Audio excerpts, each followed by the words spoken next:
We're in for the first story, and we begin from the Information Ministry, where the Minister, Kumasi Nkrumah, says some 181 factories are at various stages of completion and the government One District, One Factory initiative. He says 50 of them are now operational. Opening a debate on the floor of Parliament on the President's State of the Nation address, the Member of Parliament for Ofuansia Yerebi assured the government was delivering on its promises.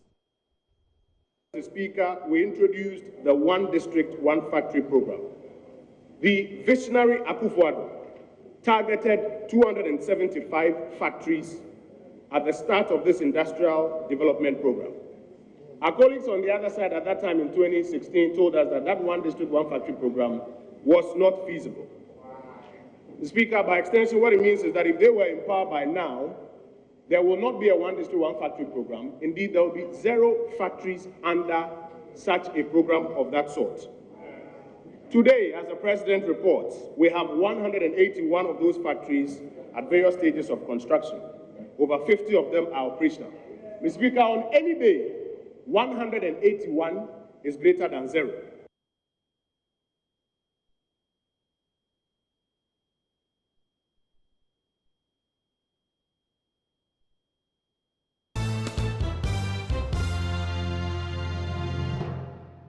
Former Minister for Energy, Emmanuel Kofi says President Akufo-Addo misled Ghanaians when he also mentioned that he told Parliament last week during the State of the Nation address that the NDC government drilled no wells for oil production between 2012 and 2016. Addressing the media outside Parliament, Mr. Emmanuel Kofi said the NDC government oversaw the drilling of more than 38 wells. The opaque period, he described 2013 to 2016 as the opaque period. So, according to the Ministry of Energy, the signature of 13 petroleum agreements from which oil wells were to be drilled, not a single well was drilled. And let me underline that. Not a single well was drilled. That's according to the President. In contrast, in my time, over the last 3 years, there have been 6 drilling campaigns and 3 different blocks with others on the way. We will drill more and find more oil. Ladies and gentlemen, the good news is that the petroleum sector is a sector of record. And I will share with you so you understand why I wanted to make sure we correct the record. This document is from the Petroleum Commission. It has listed all the drilling activities, whether it's a development well, appraisal well, throughout 2013 to the present.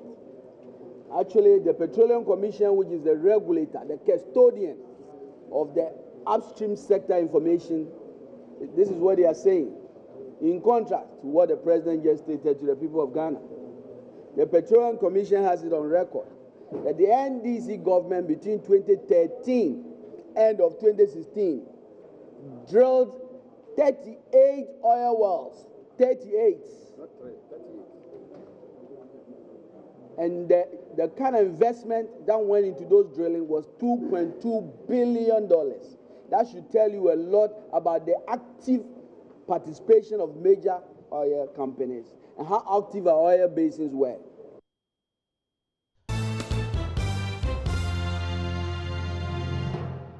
Outside Parliament, the Institute of Economic Affairs is blaming the failure of the Office of the Special Prosecutor to pursue those engaged in graft for the current perception about corruption in the country. Now, speaking at a news conference on the 2020 State of the Nation address, the Director for Research for the IEA, Dr. John Kwachi, said people engage in corrupt practices with impunity and that the Office of the Special Prosecutor should have been able to prosecute some officials as of now. We live and encounter corruption every day. And public officials and institutions perpetrate corruption with impunity. The systems to detect and prosecute corruption are inherently ineffective, and that is why we do not see people jailed, a lot of people being jailed. The special prosecutor has been in place for about 2.5 years. But he has not prosecuted a single corruption case. He has been resourced and everything. In fact, if we are not careful, the special prosecutor's office itself will be corrupted. In fact, there's a general cynicism about the ability of accountability institutions to fight corruption, despite what the president claims. In fact, not only is the legal framework ineffective and the accountability institutions weak, but there are doubts about the political will to fight corruption, which perpetuates private gain at the expense of the public and makes the public poor. He said the collapse of Men's Gold and the financial sector meltdown seem to have brought great hardship to the ordinary Ghanaian across the country. The Men's Gold, DKN, and the rest have inflicted hardship on investors and their families. Therefore, when people say literally that there's no money in the system, these are the origins. You know, these are things that the politicians will not normally, say it. They will always come, especially in the State of the Nation addresses. I must say that, they will normally come and tell you the positive side of things, what they have achieved and all that. But it is common for them to play down on the negatives. I'm trying to help them to explain when people say there's economic hardship, what are the sources? Economic management can alleviate part of the hardship if it can deliver social interventions to mitigate the associated costs. Dr. Kwache, as a result, called for banks unaffected by the financial sector cleanup to be involved in paying aggrieved customers. Of course, you expect politicians to say, we will pay 100% of their deposits. But that's a cost to all of us. It's a budgetary cost. It's a cost to the taxpayer. It's a taxpayer money that's going to be used to do that. Now, refunding 100% of deposits may be a popular decision, but economically, to me, it's difficult to defend it. The surviving banks, those ones that did not collapse, could have been asked to contribute to the cleanup costs.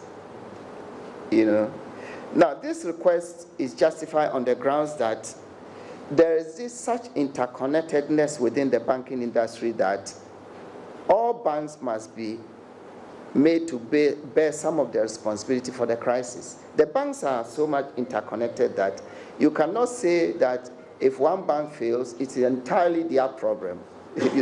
So why don't we ask the more successful banks who are making abnormal profits, pay for part of the cost?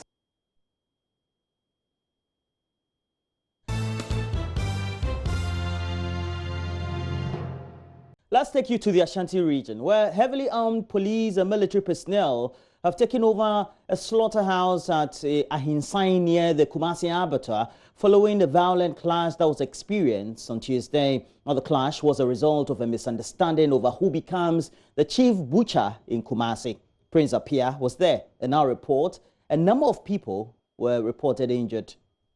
What you are seeing on the background is some misunderstanding between some butchers who are supposed to install a new chief butcher after the earlier one died, I'm told, and that has resulted in this misunderstanding. What you see behind me is the police trying to calm nerves. We were told earlier there were some casualties who have been taken to the hospital. As I speak to you now, the place is calmer than earlier. There was a lot of misunderstanding over here.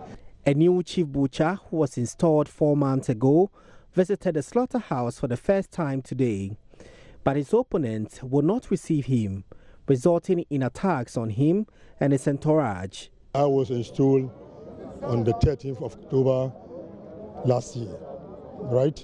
And so when, after 40 days, I tried to come back here and go and greet my brothers and start my normal work. When I come, these people, the Dogomba, Gurinshi and Frafra, these people just try to hit me with stones, shouting on me as if I'm an animal. Police commander, regional minister called me say that as an HR patient, I should not come to work unless they finish everything. My brother, I'm telling you, it's now 4.5 months. I'm sitting idle at home without work, but their people are here working. They are working. Are they Ghanaian more than me? I'm a Ghanaian, I'm a Ashanti man. If they say that I'm a stranger, am I a stranger in Ashanti? I was born in Ashanti. And so now, I decided to come back to work. I asked police commander and regional minister and Mr. Paradu that I'm coming to work. They asked me, okay, I should come.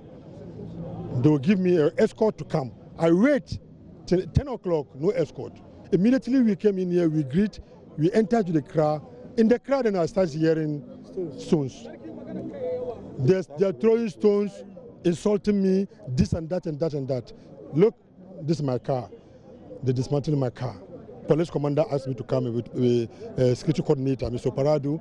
They asked me to come to the police headquarters, and so I'm now going there. Ms. Bao Suleiman was at the scene to report on the incident and became part of the casualties. I was here to report for a station. Someone someone confronted me. I was even telling him I'm a reporter, but he refuses. He hit me with a stone. Yeah, he hit me very well. His reason is I was just reporting the case. Yeah, he don't understand why should I report the case when they start throwing stone at each other. All of them, they were throwing stone at each other. Some of his people came and saved me. I have reported to the police. They even searched for the person. They mentioned his name. They said they will collect my items because he collected my phone and the camera and everything. So we are here at the Kumasi abattoir. Officials of the abattoir say that they are not going to comment on it because it is not about the operations of the abattoir, but this is between the butchers and chieftaincy issues. Meanwhile, the Ashanti Regional Police Command has invited Alhaji Baturi, as well as the Chief Security and Administrator of the Kumasi Abattoir, to assist in investigations. Though calm has been restored, police and military personnel are on surveillance at the place. Prince Apia reporting. We have to on the news. But before we go, let's take you to the Upper West region, where the Wa Circuit Court, presided over by Justice Ba Forcing Japan, has sentenced 77-year-old or 27-year-old Alfredina Nkumi to 10 years imprisonment with hard labor. Alfredina, a former employee of the Wa Cooperative Credit Union, had been accused of forging signatures of some 26 customers, withdrawing monies from their account, and subsequently contracting loans on behalf of these customers to the tune of some 135,000 Ghana cedis. She pleaded not guilty to the 2 counts of forgery and stealing. Our correspondent Rafiq Salam was in court and reports from Wa. The case involving 27-year-old Alfredina Nkumi has been on since February 5, 2018. The former employee of Wa Workers Cooperative Credit Union was charged by the Wa Circuit Court for forgery and stealing an amount of 135,000 Ghana cedis. She pleaded not guilty to both charges. An assistant state attorney at the Attorney General's office in the Upper West region, Frank Nemako, narrating the fact of the case to Joy News, said Alfredina was employed in 2013 as a mobile banker for the Wa Cooperative Credit Union, whose duty was to collect monies from customers and pay out cash to them on demand. And as a mobile banker, she collected monies from some customers which she was supposed to bank for them by crediting their account, which she failed to do. As a result of that, she was supposed to be punished by the management, but she apologized. And the management thought they could bring her to the office as a cashier, and by so doing, they would be able to monitor her activities to ensure such act does not occur again. But when they brought her to the office, that was not to work, because at the end of the day, for the first 6 months, when she came to the office, she comported herself, but afterwards, within a period of almost 2 years, she stole 135,000 cedis from the accounts of customers by forging their signatures, and then withdrawing monies from various accounts. And the affected customers involved were 26 customers. After 746 days of the trial, the court, presided over by Justice Bafosun Ajapon, found the accused guilty of the 2 charges and convicted her. She was convicted on Friday, 21st of February 2020, and then the court adjourned for pregnancy tests to be conducted in line with the law to ensure she was not pregnant, because if she was pregnant, she wouldn't be sentenced. She would have to give birth first. But the pregnancy result tested negative. So today, the court passed sentence, and she was sentenced to 10 years IHL. Justice Bafosun Ajapon, reading out the sentence, noted that the evidence against the accused, Alfredina Mwenunkumi, was incontrovertible, pinpointing that she premeditated the offense and executed same. She was sentenced on 2 counts. The first count, forgery of document, contrary to Section 1581 of the Criminal Offences Act, Act 29, and then stealing, contrary to Section 124 of Act 29. And the 10 years for the 2 counts are to run concurrently, meaning she's supposed to serve 10 years in prison. Right now, she'll be serving her sentence in Tamale. Reporting for the news, Rafiq Salam. Wow. Well, as I told you, that's it for the news. But we do have more news as we take a look at what stories are on the front pages of the dailies this morning. Do stay with us. The news review is next.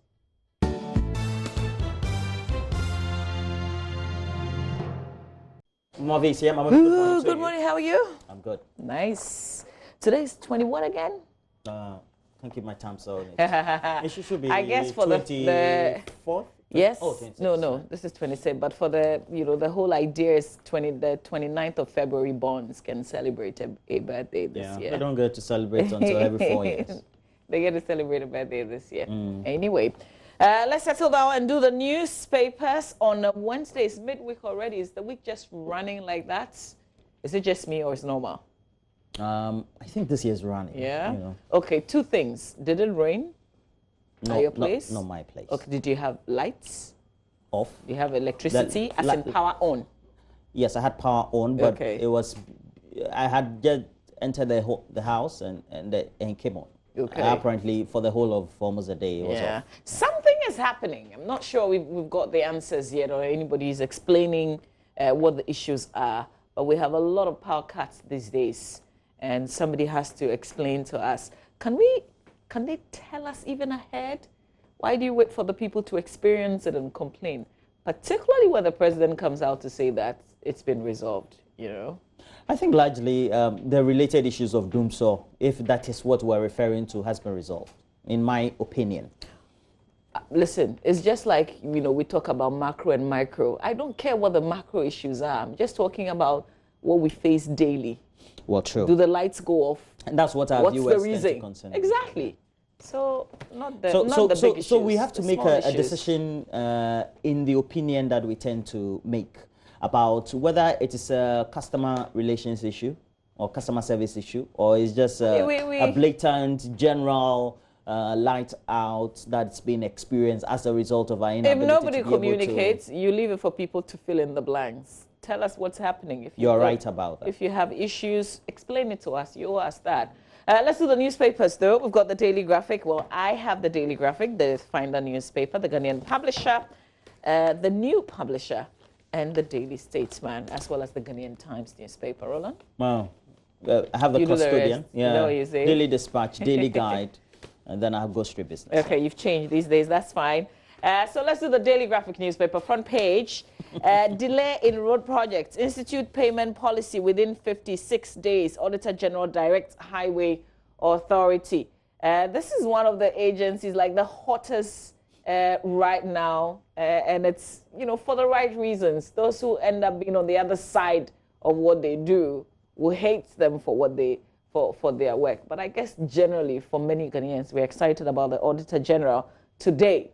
So the Auditor General has directed the Ghana Highway Authority to immediately institute and implement a policy on processing and payment of interim payment certificates within 56 days. The directive follows the revelation made by the Auditor General, Daniel Domalovo, that delays in the implementation of some road projects had resulted in huge financial losses to the state. A performance audit report by the Auditor General on selected road projects, which was submitted to Parliament in November last year and cited by the Daily Graphic, is on 3 road projects executed between 2012 and 2018. The projects are the Tete-Kwashi Madina, the Ayamfuri Niobwasi, and the Bogatanga Boko Polymakuma Road. The report revealed that the Tete-Kwashi Madina Road project has been unduly delayed for about 10 years, resulting in the state paying more than 6 times the cost of the project. It said the contract sum of the Tete-Kwashi Madina Road project rose by as much as 624% because of the delay. 624%. This is massive. So the Auditor General prepared the performance audit report in compliance with Article 18.2 of the 1992 Constitution and Section 13E of the Audit Service Act 2000 at 584. Just for those who tend to quickly say they are politicizing their work, this is a mandatory work that they've done. A lot more details that the Auditor General shares. If only it will be adhered to, then we would not be facing many of the things that we tend to face, because it's the same old things that we talk about. It comes back to hit us simply because we refuse to do the right thing. Also on the front page of the Daily Graphic, ADB presents prize money to 2019 National Best Farmer. 1,300 savings and loans customers' accounts credited. That's according to CBG. This was quick. Well, President said that they were going to begin to pay all customers. That process started on Monday, and this is the angle today that some 1,300 have been, their accounts have been credited. If you happen to be one of them, let us know. But story says the Consolidated Bank Limited has said as of the close of work yesterday, it had credited the accounts of about 1,300 customers of defined savings and loans companies, microfinance institutions, and microcredit companies with a full amount of their deposits that were locked up in the institutions prior to the collapse last year. The figure represents the first batch of customers whose claims had been validated by the receiver, Eric Nana Nipa, and passed on to the CBG for full payment of their deposits. So if you happen to be, this is 1,003, we know that that's still very, like, you know, a really small amount, but it's the beginning, and I like the sound of it. Yeah, true. Because there are many people who are feeling the pinch. Just yesterday, I happened to have met a friend who, prior to yesterday, had seen that was reducing in weight. And I knew there was something wrong with him. So yesterday, I asked him what really was the trouble. And he said that apparently he had had his monies locked up. But he said he was recovered. Not that he's received his money, but he's trying to get over it in a way. Okay, so they've also paid. So part of the the over 1,000, they also have some customers who are companies and institutions who are customers of those. So these people or this number of people, they have received all their monies. According to according to the story, they paid all the 1,300. So it's for the people who realize that their accounts have been credited. To come and tell us that, oh, all my monies have been paid. You know, I had 1,000, and I realized that they paid all the 1,000 Ghana cedis. I guess that will come out in the coming days. Does it include those who have huge sums too, 100,000, 200,000? Well, I mean, they said they're going to pay everybody. So it really doesn't matter. Well, per my understanding of what they've said, it doesn't matter what you have. It could be in your eyes small or big. But that's nobody's business. That's how much I had. So if you say you're paying me everything, then you must. Pay. Yeah, and the center spread of the paper, don't ignore local languages. That's Professor Wasonu saying they're professor of surgery Professor Ladewosonu has urged young people not to relegate their local languages to the background. Rather, he said they should learn their mother tongues to give them their true identity, as well as use that to enhance their communication skills to learn other languages. Asking, and this is a quote, do you know that when you do not speak your mother tongue, you will be robbed of your true identity? With a question mark there. He was speaking at the first in a series of J.B. Danko Memorial Lectures organized by the Ghana Academy of Arts and Sciences in Accra last Monday night on the topic J.B. Danko Unfinished Business in Voices from Behind Bars. Still in the center spread, Swiss prepare for visit of President Akufo-Addo. Thus the people of Switzerland are said to be excited by the news of the visit of President Akufo-Addo to the country. That's according to the Swiss ambassador to Ghana. Details also, Media General launches Election Command Center. On the back page of the paper, dredging works at Takoradi Harbour begin. And then Central University cards sold for construction of 38-bed clinic. That's the Central University has begun the construction of a 38-bed clinic at the school's mutual campus near Pram Pram in the Greater Accra region, estimated to cost $5 million. The clinic is the first phase of a plan by the university to establish a fully fledged teaching hospital and also to provide the much-needed on-campus facility for the practical training of students in nursing, midwifery, physician assistantship, pharmacy, and medicine. This is a huge step. Well, congratulations to Central University. That's how you do it. And a facility on that side of town will do all of us really good. That's your former school. Exactly. I went to Central University. Central University College. Yes. Yes, when I was there, it used to be college, but now you can't say that. It's Central University. Oh. Yep. I meant that when you attended. Hey, Roland. Which year was that? I think around 2008. No way. Just recently? No. Okay. Let's do the Finder newspaper, front page of the Finder. Here we go. We didn't receive the monies. Some supposed Get Fund beneficiaries cry out. All 3,112 names and amounts must be published. So we know some people say, even though their names were on the list, they didn't receive no monies from Get Fund. There's one member of parliament who is also threatening. Well, he's actually asking for a retraction and an apology. That's Mr. Osenyako, because there was no figure attached to his name. And he says he has not even applied for a Get Fund scholarship before. So he's asked his lawyers, lead lawyer Gary Nimakomafo, or they've written to the Auditor General to get a retraction and an apology, or I guess we wait to see. Support Akufo-Addo to do more. That's Information Minister making that appeal. Accountant General to migrate payrolls of public universities onto IPPD2 next month. National Best Farmer receives prize money from ADB. NHIA pays service providers over 91 million Ghana cedis in claims for 2020. On to the Ghanaian Times. Parliament begins debate on SONA, but minority declines to participate. Listen, it was boring without the minorities' participation, honestly. It was one-sided. And it's going to continue today. But that tells you that we cannot have a one-sided parliament. I mean, what is that? It was just a repetition of what the president said and praises. You know, no critical analysis. I mean, it wasn't subjected really to anything. And for me, listening, but nobody forced the minority to read. No, exactly. But they have to be active. You are in parliament to do parliamentary business. And it's one of your... they're protesting on one hand. It's their right. I get it. But it makes proceedings boring, honestly. It does. I agree. I didn't feel it yesterday. It was just...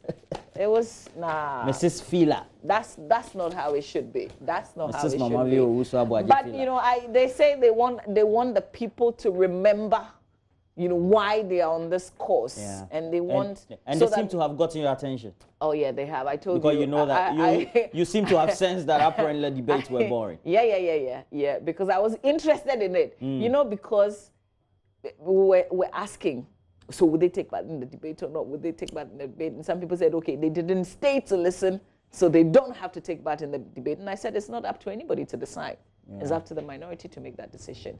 But I didn't think that they were going to, stay quiet. Okay. Yeah, this is it boycott or what?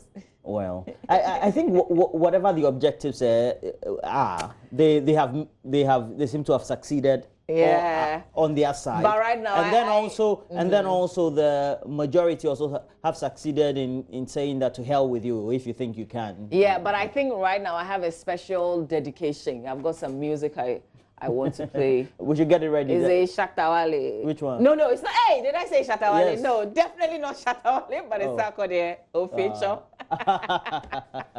That's my song to them. Charlie, okay. Get back, so that we can have, a livelier parliament, when it goes back and forth. I like it that way, not the one side. Just because you practice media and then you get good soundbite. Oh, we all listen to the president. We listen to him. So to come back with his speech again and be saying aspect of it, I mean, like that's recycling. Yeah. All right. Let me get back to the front page of the Ghanaian Times. More headlines. EU countries rejects Ghana grains. Dredging works begin on Takrady Port Basin in the center spread of the paper. Essentially, details of the stories on the front page, details of the headlines on the front page of the paper, except for this one. Economic hardship high in country, according to Dr. Kwachi. Well, there is a widespread feeling that economic hardship is high in the country since the restoration of macroeconomic stability has not trickled down to the people's pockets. That's according to Director of Research at the Institute of Economic Affairs, Dr. John Kwachi. He said on the State of the Nation address, though the president painted a good picture of national issues, realities on the grounds most often depict otherwise, adding that though macroeconomic stability in general was good for both business and households, the benefits normally take time to be felt. Okay, and he said many other things. There was also one for the special prosecutor, but I guess we'll bring all those issues out when we settle down for AM Talk after AM Business today on the show. So let's do the back page of the paper. Dredging works begin on Takrady Port Basin, and then workshop on negative impact of illegal fishing held at Fiji. Let's do the two publishers. The Ghanaian publisher front page is this story, which is really in all the papers today. ADB presents 536,000 Ghana cedis to 2019 Best Farmer. Unipass unfazed by needless negative campaign. Ghana rising under Kufuor, according to Information Minister. Afanyo Markin goes unopposed as 49 aspirant file in Central Region. The new publisher. NDC MPs abstain from debating the State of the Nation address. Assist the state to rid payroll of ghost names. A call for Most Reverend John Bonaventure Kofi. And then there's an opinion, Mr. President, Unipass would mess up your achievement at the ports. Ablakwa courts in Get Fund saga, leaked document gives him away. Listen, it's all back and forth with the scholarship thing. It's on both sides. I think we better get our acts together and begin to look at the real issues in terms of the law and how the administration taking advantage of it to do things that we all frown on. I guess we agree that even if we're going to do international scholarships, we should have a lot more local ones, especially because we've got many universities in Ghana doing practically the same things. And it costs less to study here than to study abroad. So if we have a local scheme, and then the fact that there's scholarship secretariat, and then there's also the Get Fund doing its own thing. We have to get things streamlined. But, today you see one political phase, another political phase, and we're doing the back and forth. They are all involved. Trust me. Yeah. All right. So quickly, let's just sift through. I have the Custodian has on the front page. Ghanaians will reward me in 2020 polls. Kufuor, that's the story attributed to the president on his travels. And this picture was taken in Norway with the Ghanaian community. Never walk out on the Akufo-Addo again upon Nkrumah to minority. Information Minister. 800 defunct MFIs depositors receive 200 million Ghana cedis. We know that we're told in total we have about over 1,000.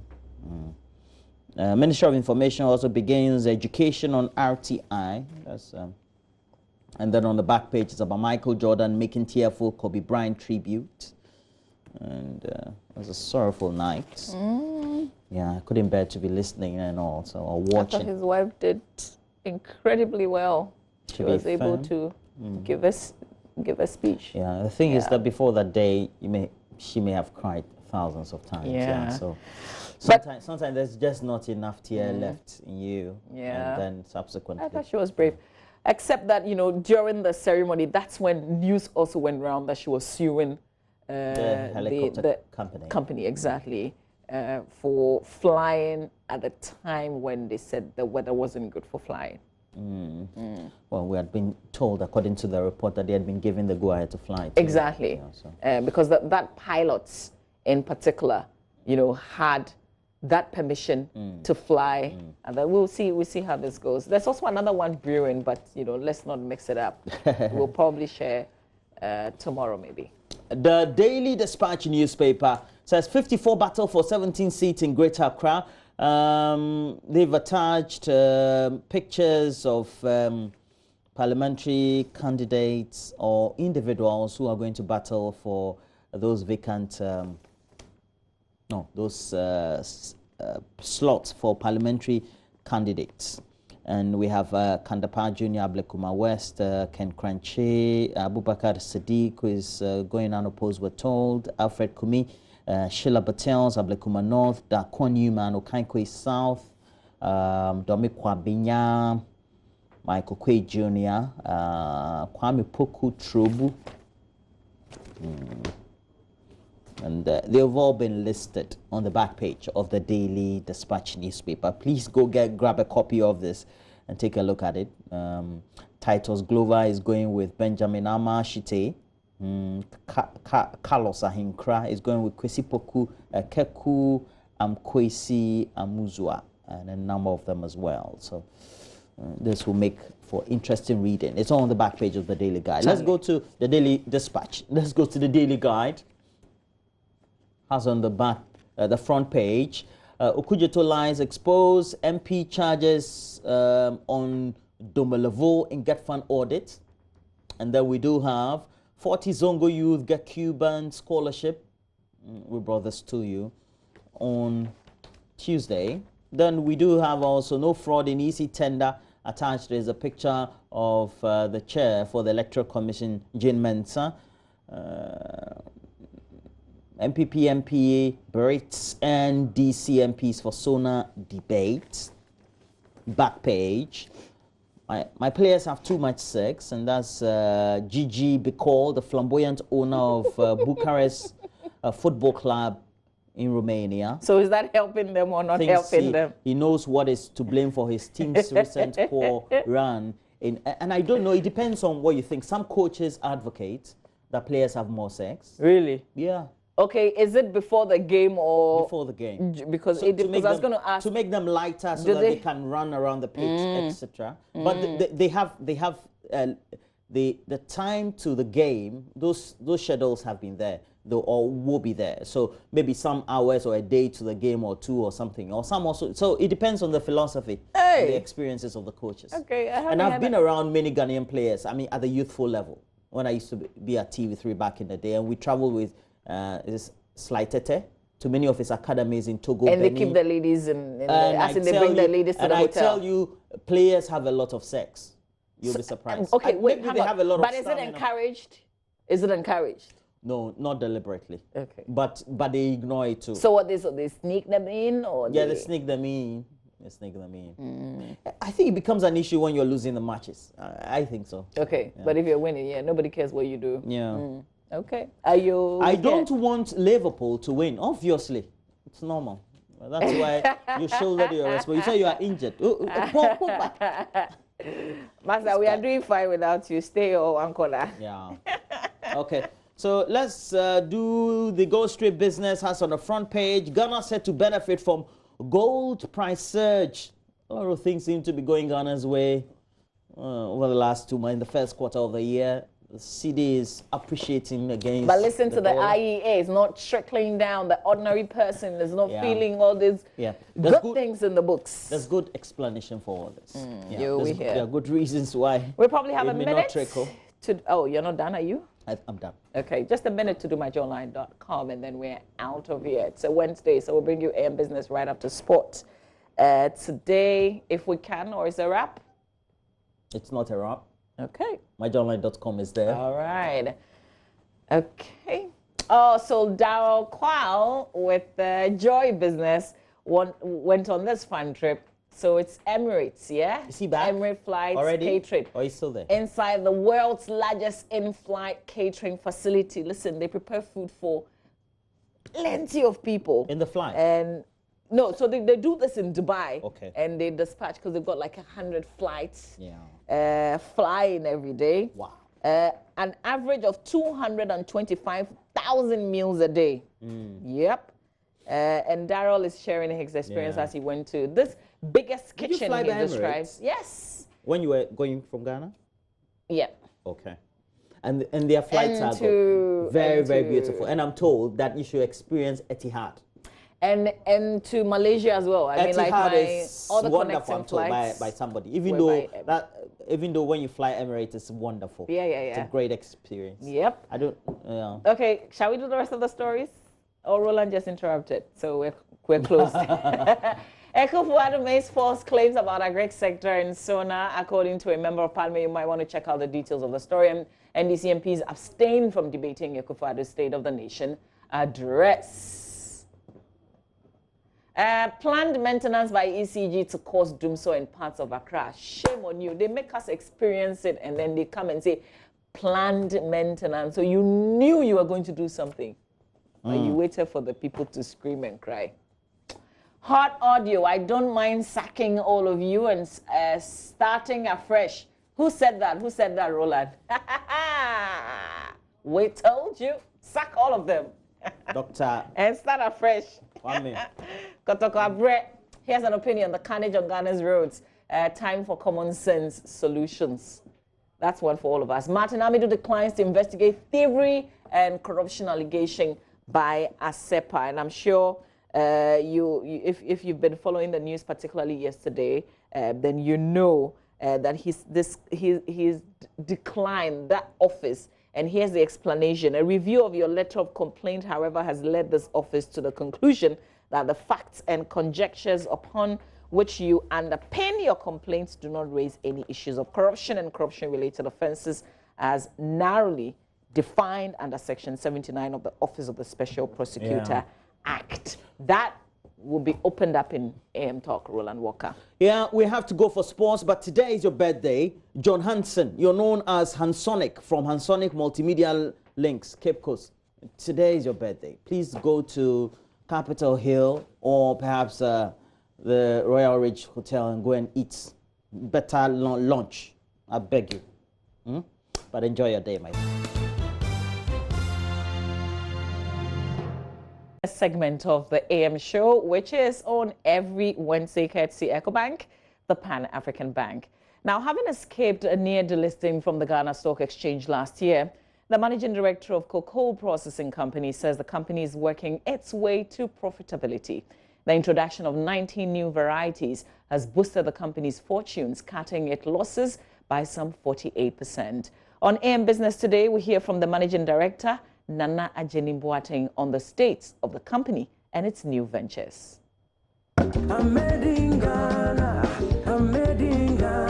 Established in 1965, the cocoa processing company was one of the early factories set up to help us process Ghana's prized commodity, that's the cocoa.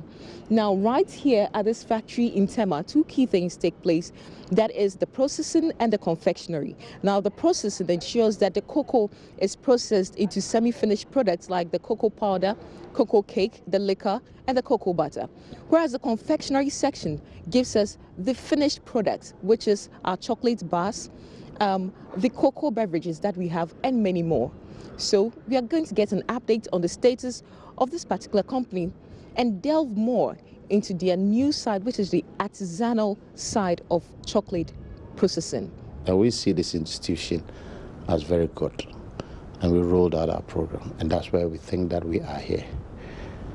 So we are not yet out, but what we've been doing is trying to reduce our losses year by year. And ever since that time, it has always been like that. And that's what also the Ghana Stock Exchange saw and got us back, because they saw that it was something which we all had to carry it on. When you say you've been putting in processes to reduce your losses, what kind of measures were you putting in place to reduce your loss? And for the sake of the business community, by what percentage are we seeing the losses decline over the few years? We can say that if you take 2 years, it's reduced from 10 to 5.3, which would be the last 2018-19. So what it means is that we're doing about 48% reduction now. And all has been because presently we have a tolling program, which one factory, during the bad times, we had to do a tolling arrangement. CPC has a 64,500 ton capacity, which is 2 factories in one. So we have one factory during the Kwame Nkrumah time of 34,500, and President Kufuor also had the second one of 30,000. Then the third one is the confectionery, which is 3,000. So this 64.5, we are on one and they are also on another. So it's like our beans, we cannot process our own beans. And as you know, anything about tolling cannot be same as your own. And that's what is giving us the limit as to our expansion. But that notwithstanding, that's what we are still saying, that we will review the expiration of the contract agreement, whether we will still have to go and add on. And I'm saying this because with the support of the government and the sector minister, we've got some facilities which in course of time, on your questions, we will respond. Afraism is giving us $70 million for us to increase the whole output and retool some of the machinery, meaning that we'll have room for expansion. So now, the Afraism level is in the due diligence process. We've gone far, cleared everything. Now we are doing the machinery and the legal levels. From that level, when it's cleared, that's where then the disbursements come in. So I can say that all in all, latest, if not by March and then first week April, was started. And what is going to happen is that we will be using these funds on CAPEX to retool some of the old and obsolete machinery during the Kwame Nkrumah time, then also expand. So the current capacity of 64,500 will increase to 81,000. We also want to increase the confectionery from 3,000 to 15,000 because Ghanaians have accepted the market, and also we are having some contrast from outside, which would necessitate that we need to do an expansion. Moving away from the state of the company, now that we are putting it in position, what did you identify as some of the challenges besides what you've mentioned, and what kind of measures now would we need in place or support from government that we need to make things work? The first level was respect to the mindset and our operational levels. So with the support of the board, we've put in a performance management system in place where the deliverables are defined for all of us. So it's like we cannot say that somebody has to go home. But the question is, when you're coming to work, you need to define what you have to do. And there are several things which we are trying to do to save costs. We were on the Ghana Water. We've sunk 6 boreholes now, so at least it's reduced our water level. The next thing that we wanted to get into was our utility. Averagely, we're spending $560,000 a month, or $6.8 million a year. And we looked at it and said, what can we do? And that is also where we want to get into the biomass projects, where we want to use cocoa pod husk and cocoa shells to generate power and steam, and the excess product of the potash and the charcoal pellets we will sell. And then one may ask, how feasible is this project? And that's what we can demonstrate here. Because as you have it here, in the normal upcountry level, you have this cocoa pod where the farmers will crack. This is where they have it as the bean. So this level goes off, and this wild pulp is left on the plantain for 5 days for fermentation process. And here also, when we get into the value added, I'll explain what we can do more.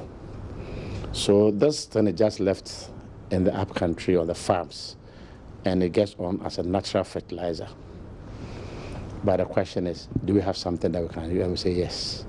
So with this and the cocoa shell is where we want to use. And at the end of the day, we've been able to have CP Green Energy through HORATS with the support of Energy Commission. They are assisting us.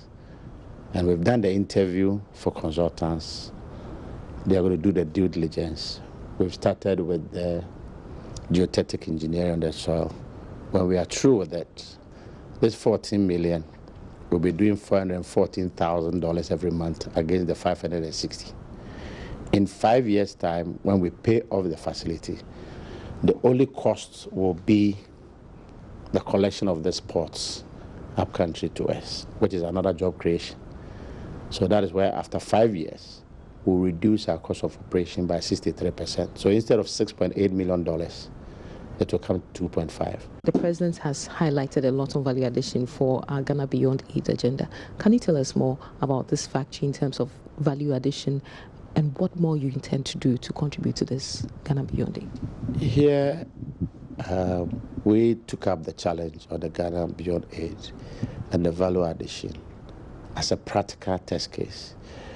And I say this because most of the time, when some of these things come up, it's assumed that is a normal political talk.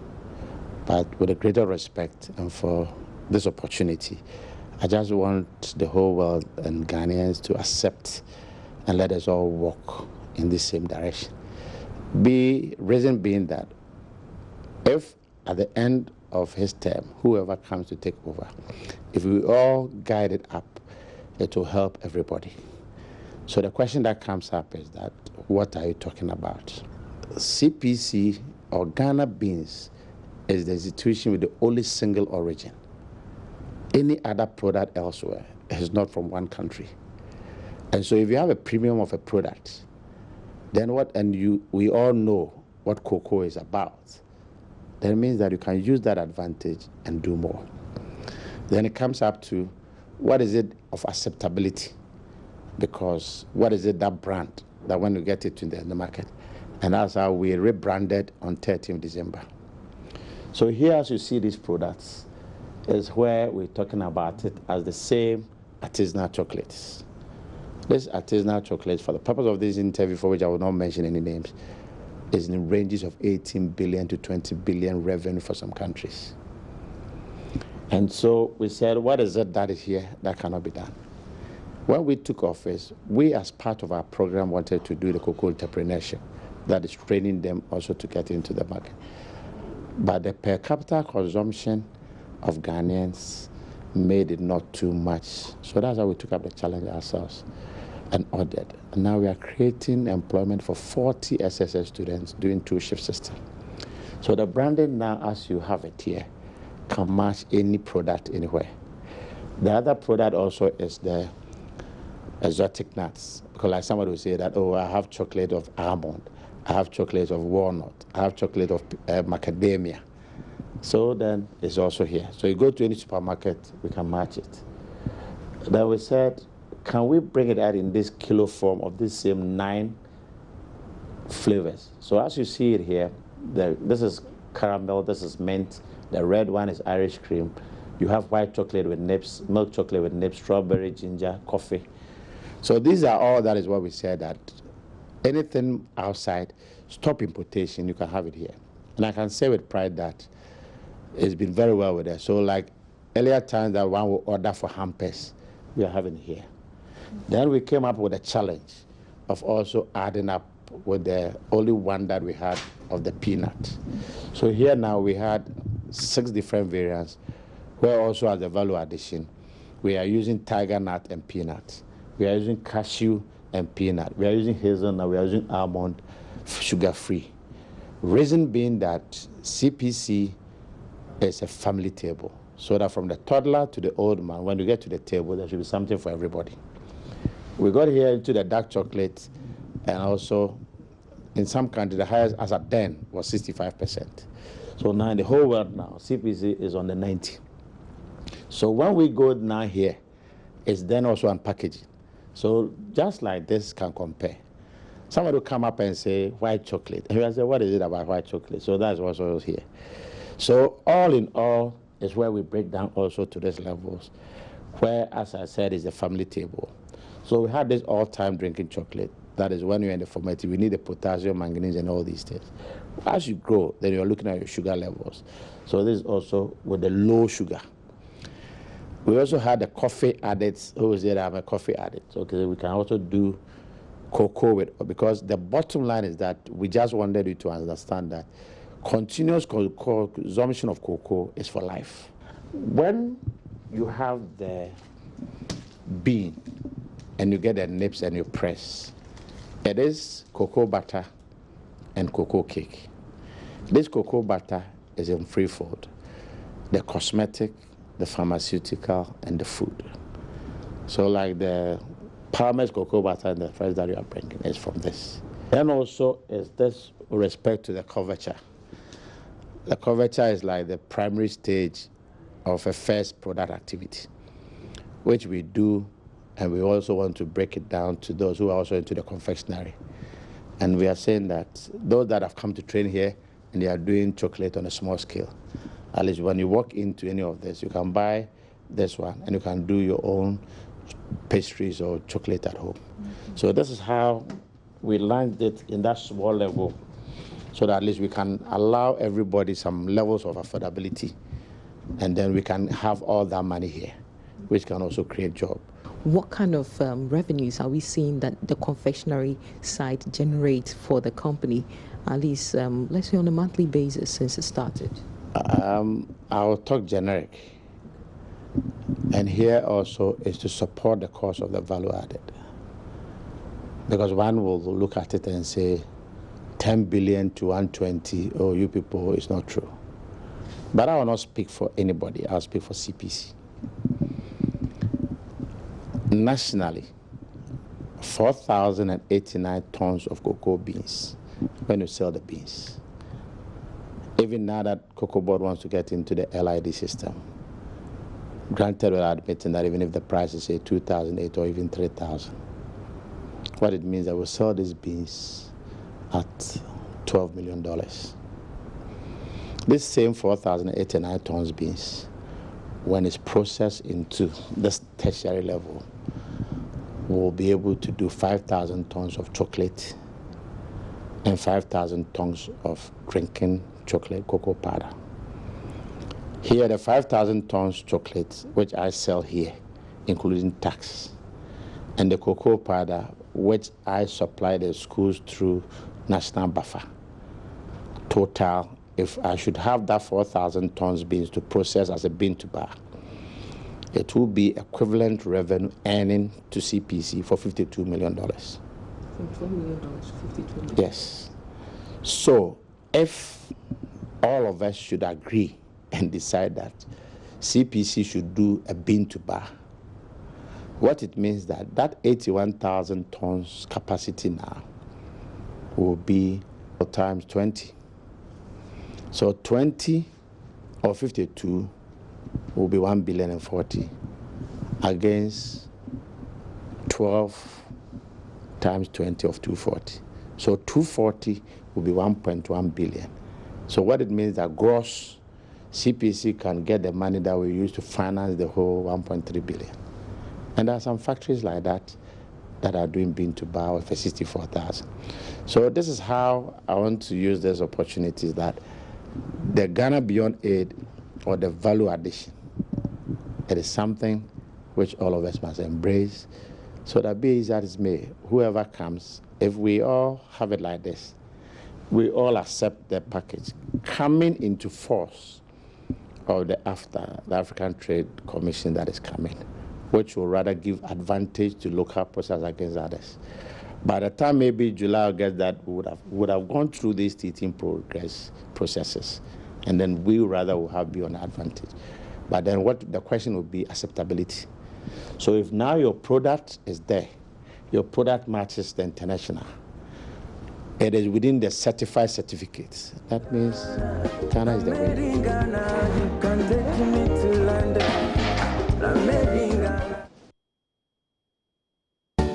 And that's your AM Business today, focusing on the CPC. I hope that you did enjoy that. We do this every Wednesday here on our show, courtesy EcoBank, the Pan-African Bank. Make a date with us next week. Up next is AM Talk. Our guest is Thomas Musa, his General Secretary of NATS, and he joins Roland Walker in a conversation. Well, many things coming out from the educational sector, including the new education bill. Details on AM Talk.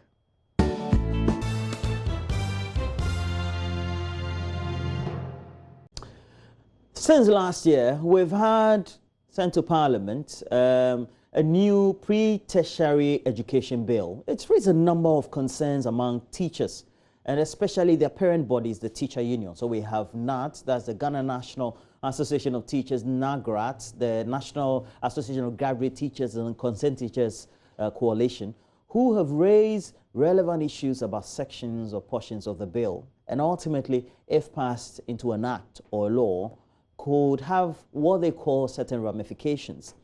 We are here this morning to take a critical look at this, but this also is premised on a number of concerns that have been raised in various media interactions and news conferences, first in the central region by the various members of NAGRAT, NAT, and the Coalition of Concerned Teachers, and then also in the eastern region where they had that same interaction.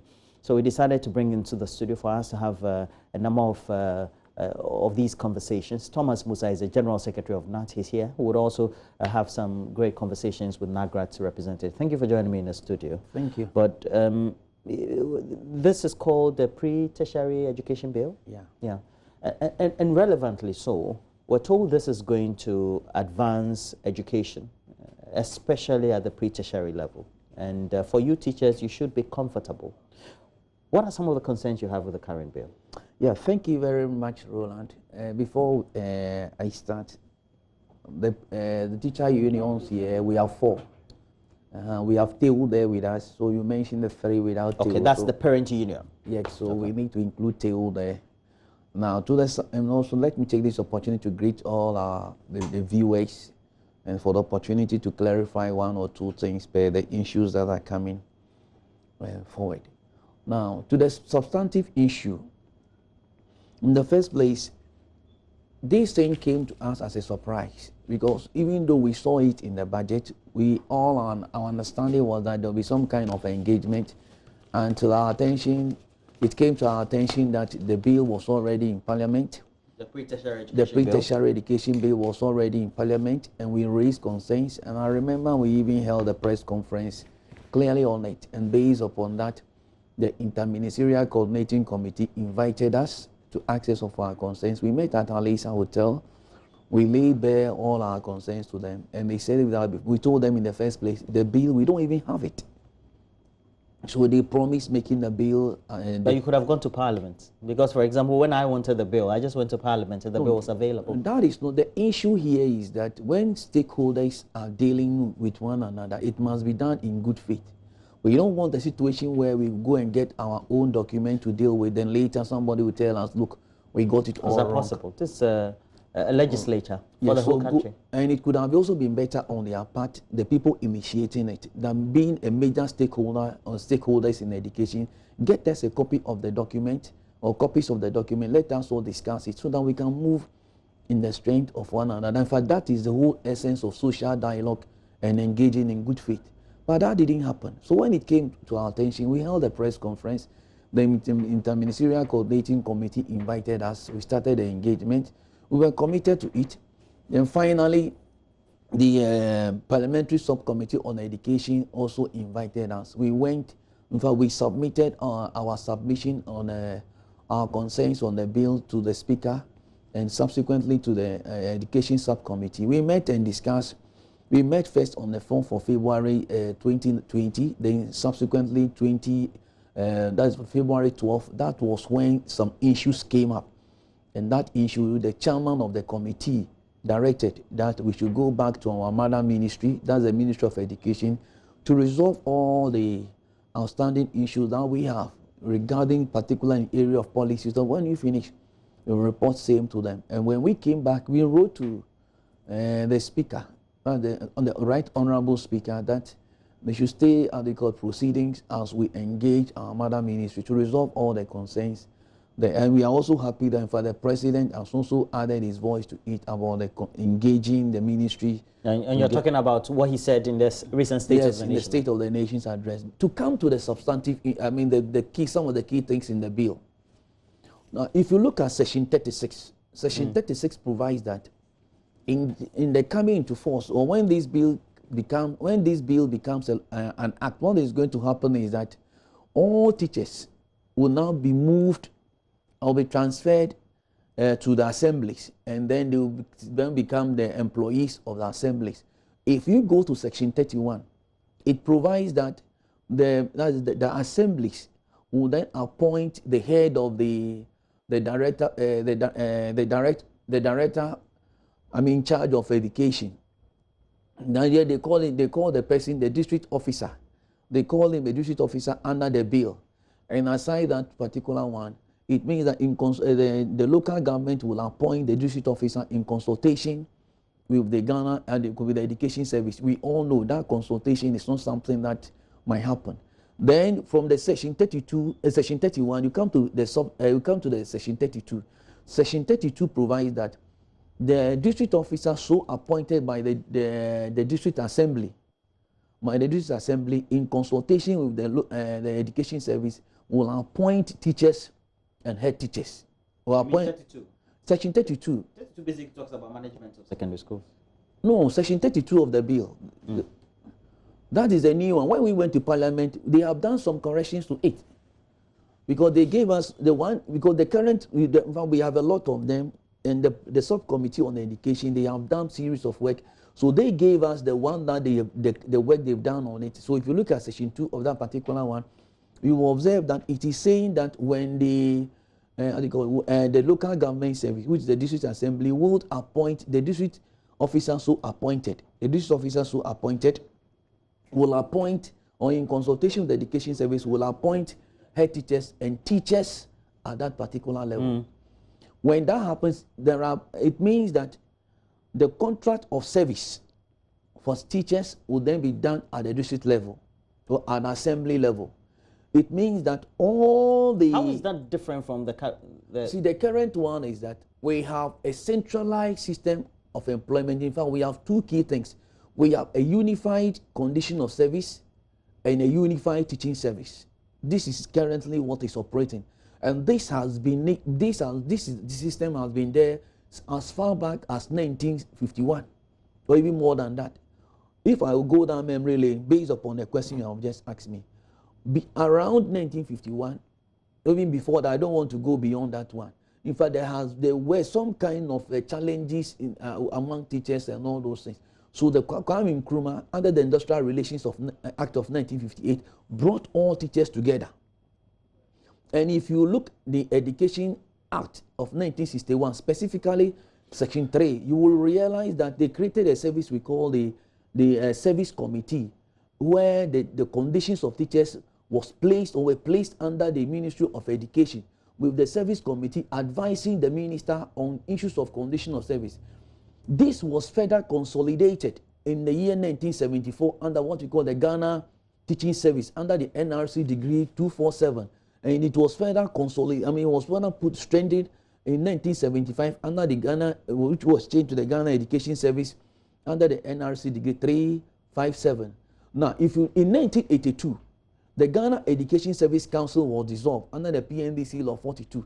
Teachers fought back. The likes of Mr. Paulo Mensah and co rose up at the time, and that particular thing was restored in 1995 under the Ghana Education Service Act. And if, specifically, if you look at Section 4, we have it.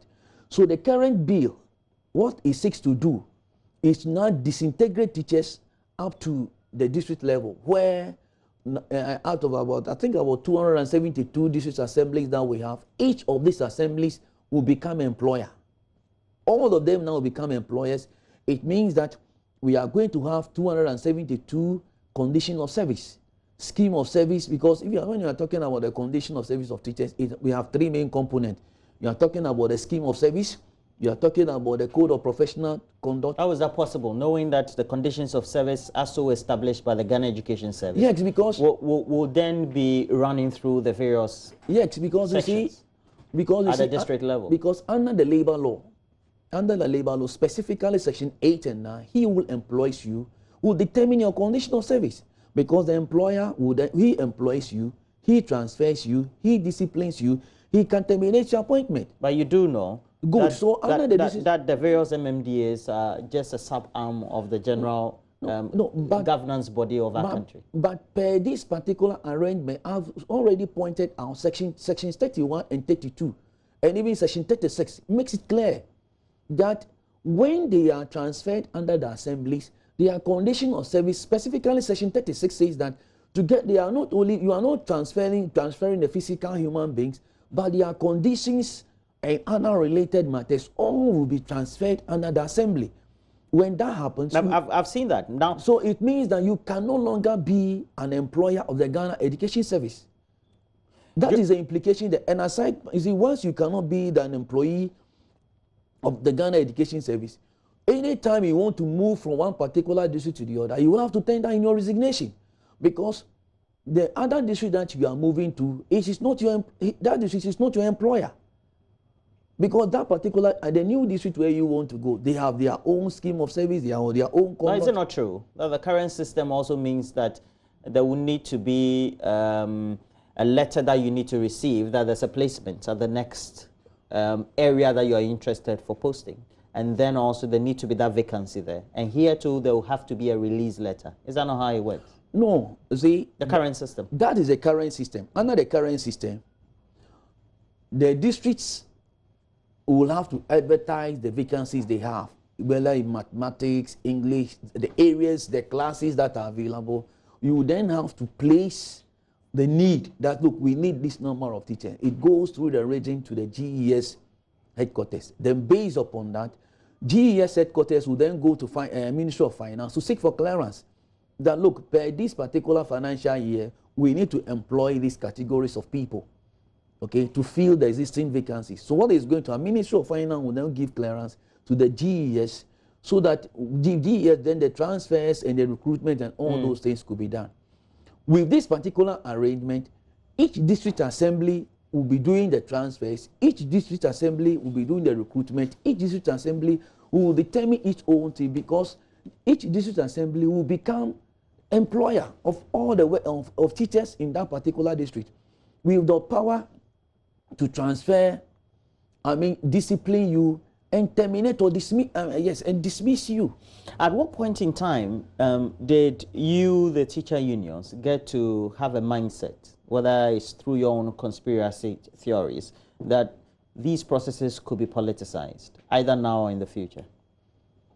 As I speak to you now, I have at least some petition on my table.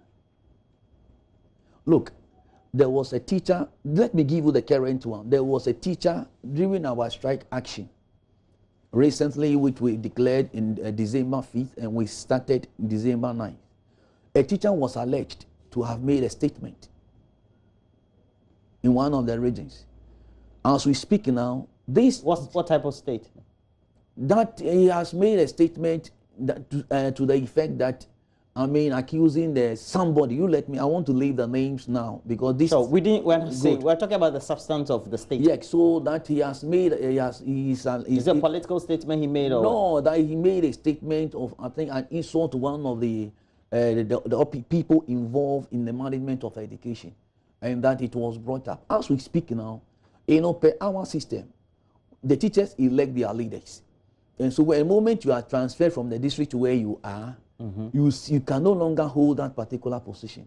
So what happened was that that particular person has been transferred from the region where he is now to a new region. And I can tell you we have 4 or 5 of those cases on my table. I cite other things. So what if you look at section 23 of the how do you call it, of the bill? Hitherto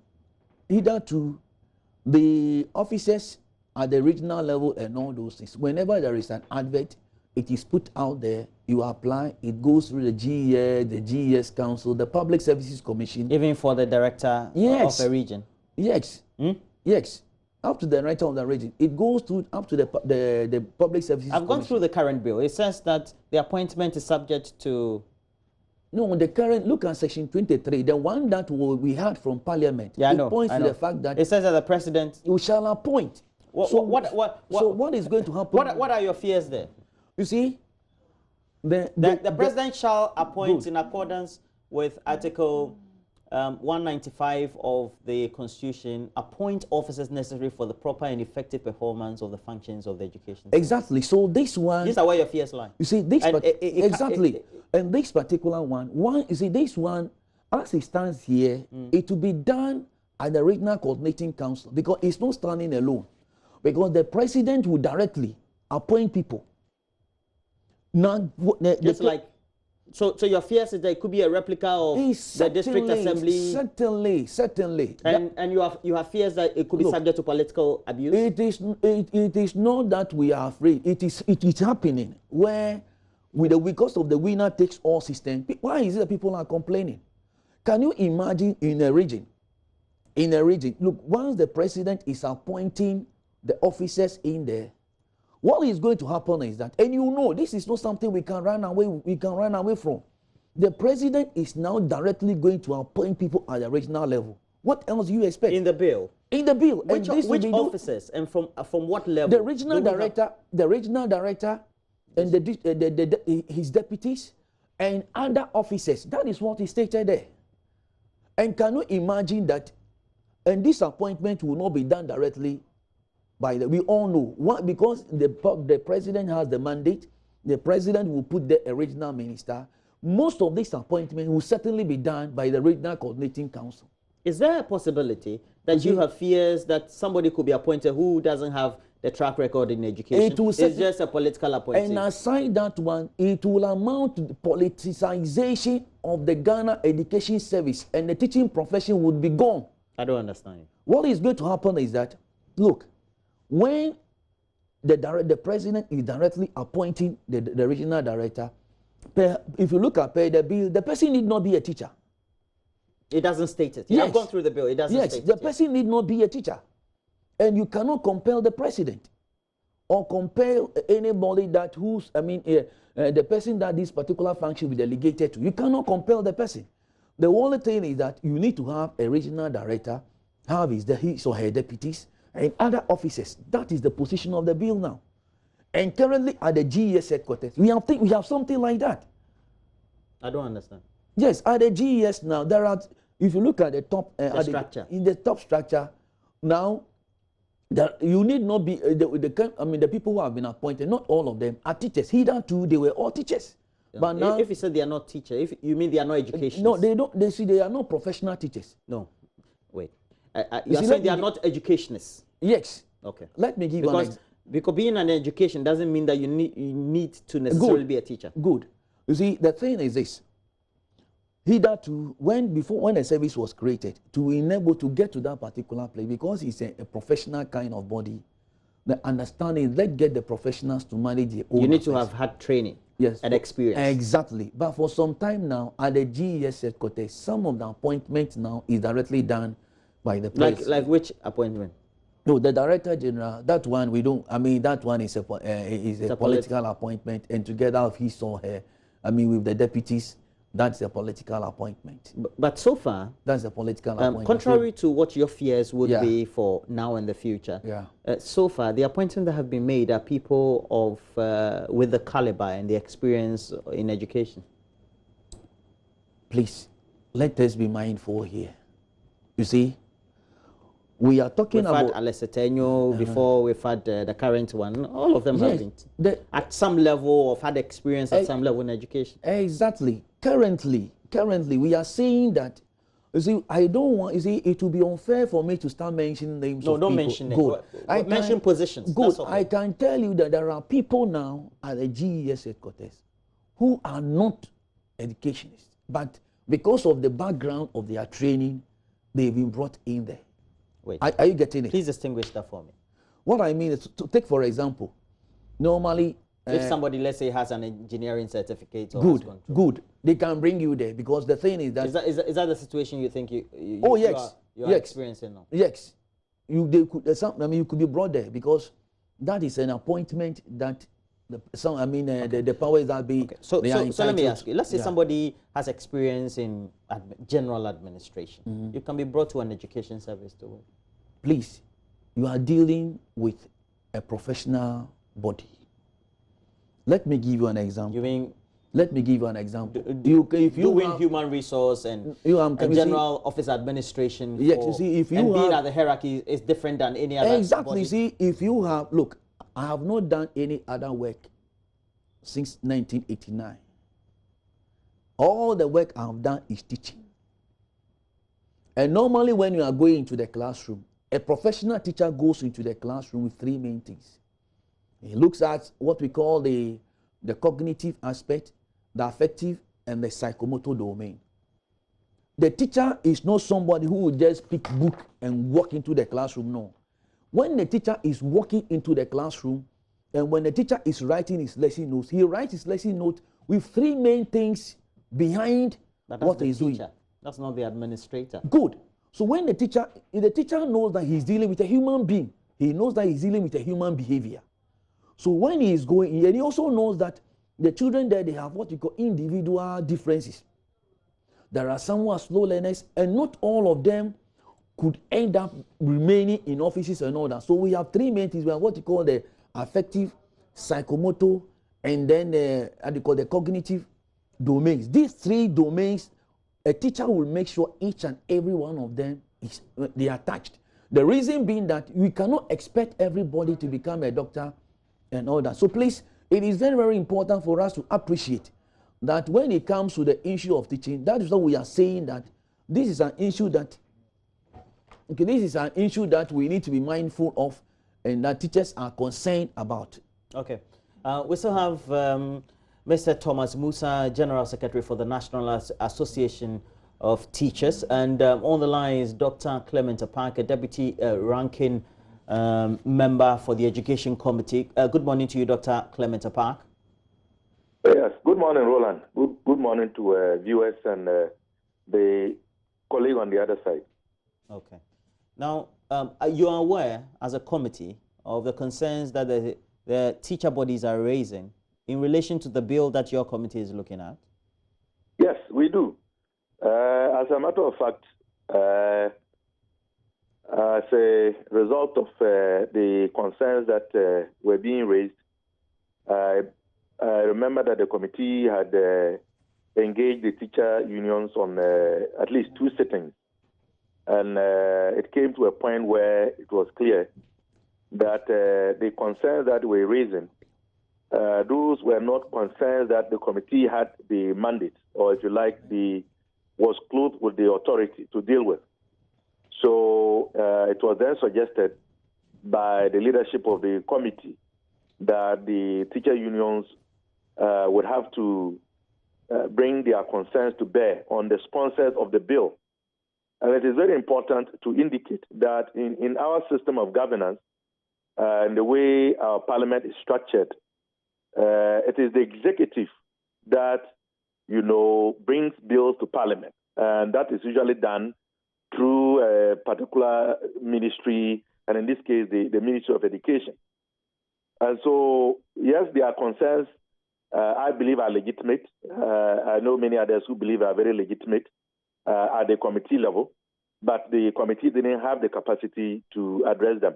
That would have to be addressed by the sponsors of the bill. And I am aware that the teacher unions are very determined to ensure that if there is going to be such a bill, it is a bill that is not going to affect effective teaching and learning. And of course, they've raised fundamental issues around the changes that would occur with regards to the governance structure in as far as the delivery of teaching and learning is concerned. Dr. Apak, Dr. Apak, as we continue, you look at the current state of where the bill is. For example, the president shall, in consultation, in accordance with we know what the article is, 195 of the Constitution, appoint officers necessary for the efficient and effective performance of the functions of the education service. Now, before that, we already do have a pervasive system in which there's going to be the appointment of a director general by the president, of course, and we know these are all deferred delegations, so to speak, or delegated authority. Now, to the point that now it trickles down to the district level and subsequently to even ordinary staff, you're going to have a system where the trickle-down administration and its structure for teachers or the education sector could be subject to political abuse now in the future. Are those fears far-fetched? No, I don't think they are. But as I told you earlier, you know, I speak as a deputy ranking member of the committee, but I'm also an individual. I have the right to form my own opinions and assess matters. I mean, in my previous endeavors in other parts of the world, I've had the privilege to be a union leader, and I understand the dynamics. And I know the nature of our Ghanaian system and how very easily we politicize everything. So these are very legitimate fears and concerns that must not be taken for granted.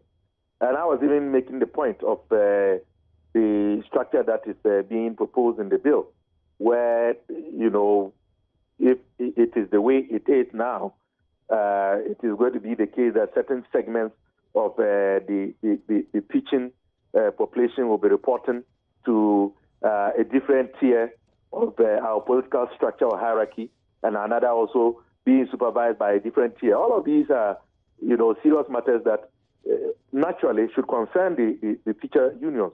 So I don't fault the teacher unions for taking the position that they have taken. But the point I seek to make is that it is only the sponsors of the bill who have the capacity to make the needed changes in consultation, in serious dialogue and consultation with the leadership of the teacher unions in the country, or, as the teacher unions have said, to withdraw the bill. As a minority in Parliament, or even as a committee, we don't have that capacity to do the things that the teacher unions believe, if done, can either salvage the situation or prevent the fears that they are anticipating. You are an MP, and you used to be a lecturer in a public university, right? That is correct, yes. Great. Now, let me just run this by you. It's in the bill before your committee. Teachers employed in basic schools are, on the coming into force of this act, transferred to the local government service. The conditions of service of the staff of the education service transferred to the local government service shall not be worse than the conditions of service of staff of the education service working in analogous grades. What does it mean?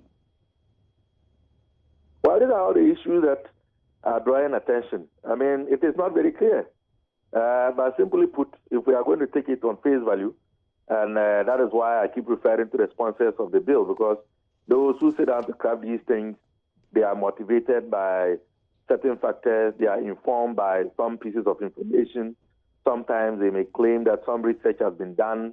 They may have engaged the services of specialists and what have you. So I cannot tell you the motivation behind that, because I'm not part of the proposers of the bill. But on the face of it, and on the basis of the content that you have read, what I take that to mean, and I've read it too in print, is that it is the district assemblies who would then have supervisory authority, or, if you like, the teachers at that level, in this case, probably the basic level, would be answerable or reporting to or employed by the local government service, because they are going to be transferred, as you said.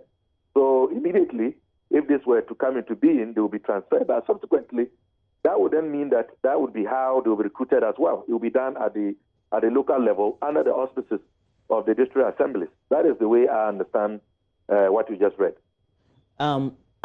Your committee, how many of you composites or compose of the committee? Well, I think the committee, we are about 30, 35. And what is the general consensus? It is usually based on a formula in Parliament that allows for the majority side to have more. I think they would usually have 2/3, thereabout, and we will have about 1/3. Let me. The committee in Parliament, are all of you experienced educationists, maybe like you, who have been lecturers and teachers, etc.? Or they pick everybody to be part? Well, it's not necessarily so. But, you know, since I'm a first-time member of Parliament, perhaps if I quickly narrate the way I got into the committee that I belong to, that can help answer this question. But it is not the case that you have to be a professional in a particular area to be on a committee that has oversight responsibilities of that particular sector. But ideally, it is always useful, and it helps a lot when persons with the requisite experience and background are put on committees that do similar work. Good point. So in my case, for example, being on the education committee, you can say it's a good fit, but it's not always like that. Okay. So that saying, and good response from you, don't you think that in the future, if this is allowed to pass, we could have a political figurehead or somebody who is a politically exposed person just appointed to sit in a capacity without the requisite experience, 2, without the ability and the experience to do so, 3, and who could also subject his position to abuse because of the appointing authority? And here, it's trickling down the president and, of course, delegated, and we have it subsequently.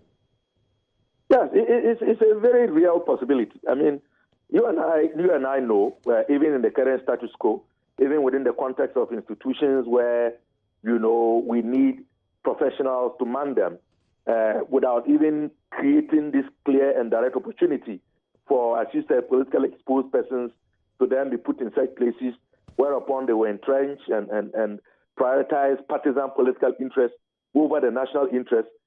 We see it happening already. So, I mean, we should not downplay the possibility that, you know, this is going to be the eventual outcome if the bill in its current form becomes an act of Parliament. So, yes, it is a matter that should worry any of us, given the type of environment in which we operate as a nation, and the fact that we are seeing these occurrences unfolding in other sectors of our system without this clear and direct, you know, opportunity, if you like, being created to then enhance, you know, something that we all condemn, that it is not proper.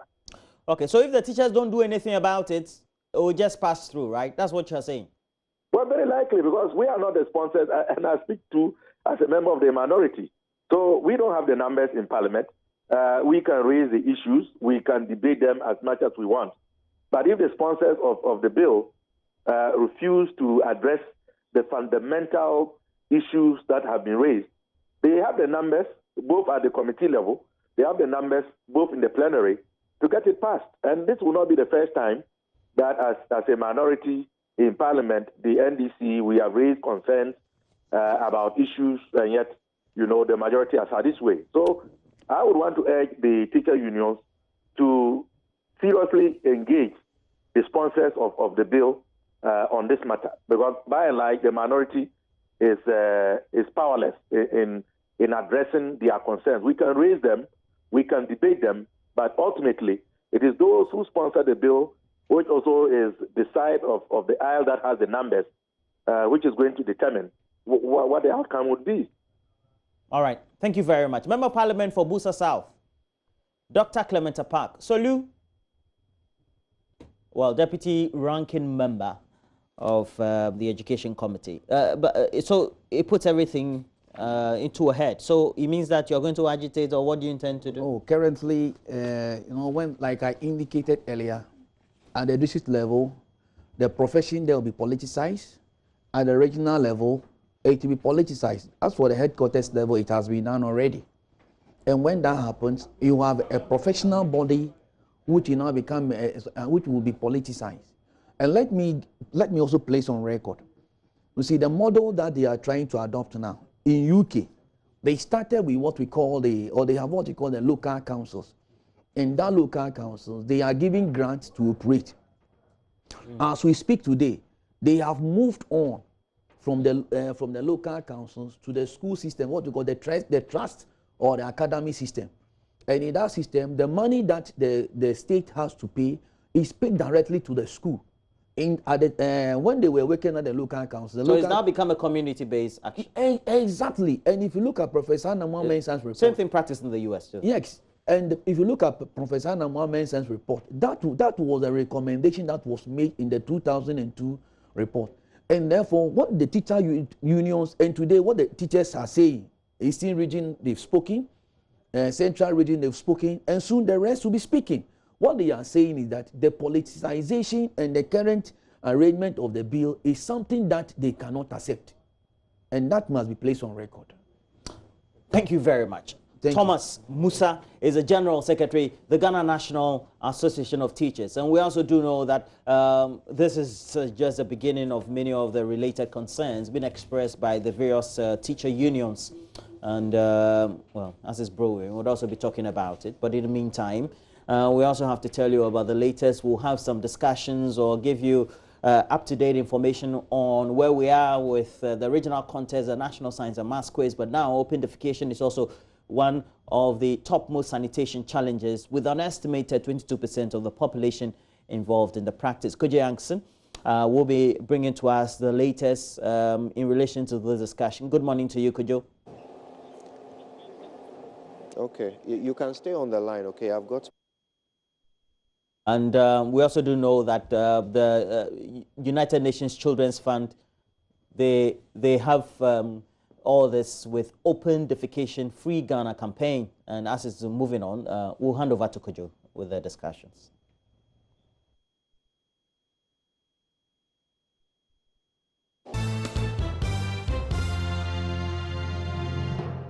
The main hall at the Physicians and Surgeons College.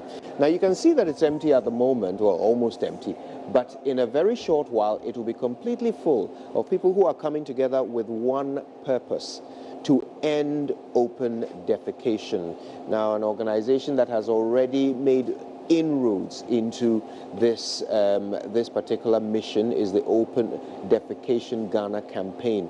And today we'll be meeting all the stakeholders who together are working to make this happen. Let's have a chat with two of them right now. Jennifer Mankata is the resource person for the campaign, and she is joined by Emmanuel Ade, who is the convener of M-Code. M-Code is the media coalition against open defecation. Well, it's nice to see you both. Thank you very much for speaking to us. Thank you. And well, I'm sure you're excited, looking forward to this big event, but what can we all expect? Yes, so our expectations are high in the sense that we hope that after this event, everybody will be quickened to see that open defecation should be rooted out of this country, and it can be done by bringing all stakeholders on board, no matter who you are, no matter the institution you belong to, whether you are an ordinary person, whether you are an MP, whether you are the president. And it was heartwarming to note that in the president's speech, he spoke about the fact that we even have open defecation-free communities. That really helped us, because that was what we are looking for, that there is change, and so everybody should hear about this change. Yes. There are 5 of these open defecation-free communities. Is it 5 or more? Okay, actually there are more than 5,000. It's not just 5 communities. 5,000 open defecation-free communities nationwide. But most of them are actually concentrated in northern Ghana. But then in the central region, in the Volta region, there are still a lot of communities over there as well that are open defecation-free. And this is all through the effort of this campaign? Not only this campaign, in fact, a lot of program activities have been ongoing since 2006 or so, geared towards ending open defecation. So a lot of interventions go inside. It comes with public sensitization. It comes with provision of technology. It comes with facilitating supply of household toilets. So many interventions. So a lot of partners have come on board. But this campaign is actually trying to reach out to people who are not directly connected with delivering services or campaigning at the community level. It could be a minister, it could be a chief, it could be you, it could be me, everybody. So that is what the campaign is trying to bring on board. A lot of programs are going on in communities. This campaign is trying to scale it out to everybody. Right.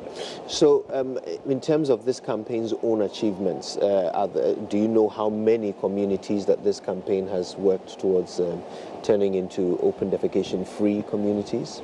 So in terms of this campaign, we can't just bring out that segregation, but we have over 3,000.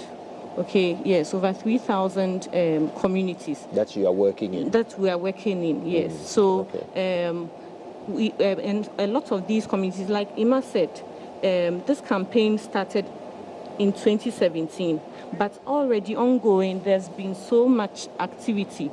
Okay, so this campaign is actually bringing on board the work that all other agencies have been doing. So we just congregated all the numbers to say that this campaign is possible, okay, because so we just didn't lift out just what this campaign has sought to do, but we brought all the various approaches just to say that we have all these numbers that are open defecation free, and so it's time to make sure that the numbers go up further. Yes. All right. Okay. So help us understand the size of the problem.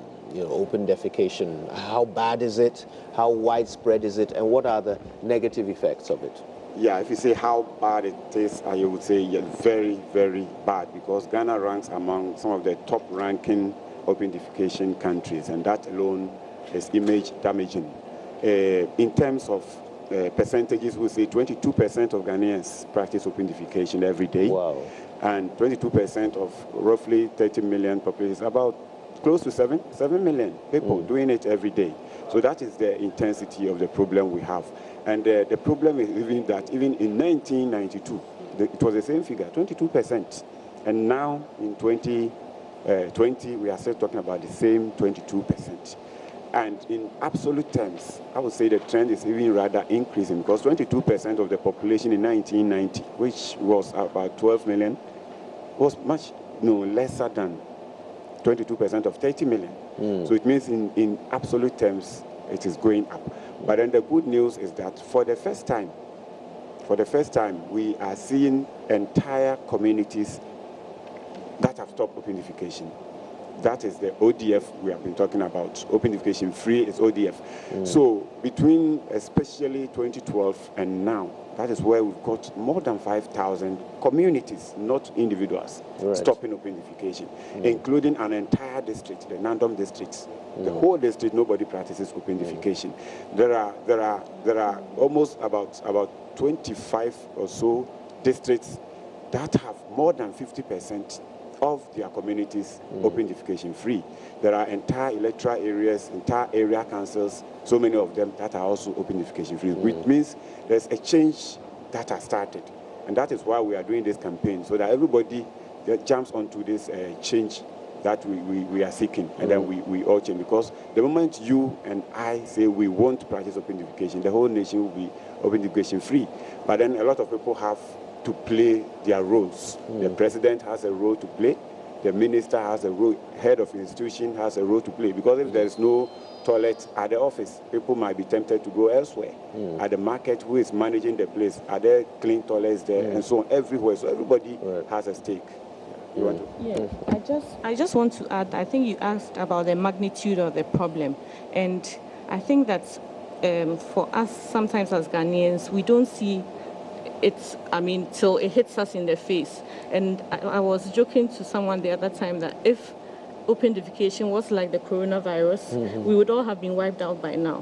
Because a lot of us, that's why we're actually targeting those of us who are coming here today, think that we have toilets, and so we are not at risk, okay? But somebody who is doing open defecation, maybe selling by the roadside, would sell water to you. You go to the market, you are going to purchase the food. And Joy FM, I know you've been doing your Joy Clean Ghana campaign, and you've been bringing some of these issues out. And so we are at risk. In fact, about 3,600 children in Ghana die annually from diarrhea. And it's all sanitation related. Recently, we've heard how polio is coming up again. And it's all sanitation, in terms of sanitation related. And it's all due to these things that we need to realize that we need to, nip this thing in the bud. Other countries, even like India, Bangladesh, which have larger populations than ours, have been able to do this. And so we can do this. Okay. Right. Now, let's talk about why it's bad, because I'm sure there are those who think about it, open defecation, as, people attending to nature's call in nature, going off into the bush or whatever, or on the beach.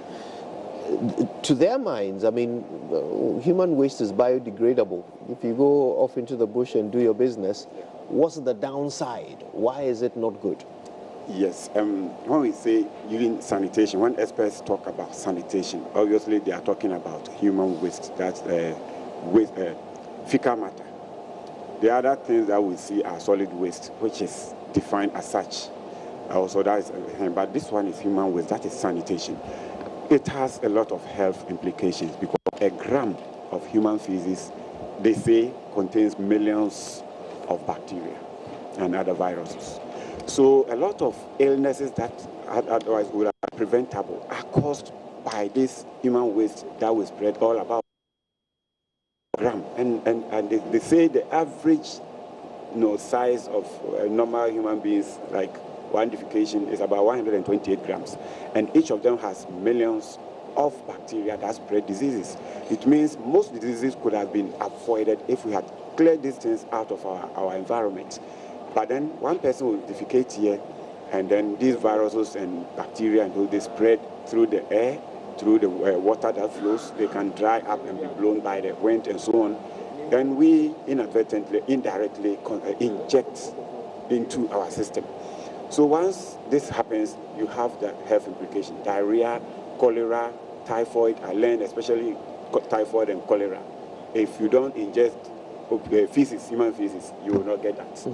And about 70% of all OPD cases are related to sanitation, which is more or less open defecation.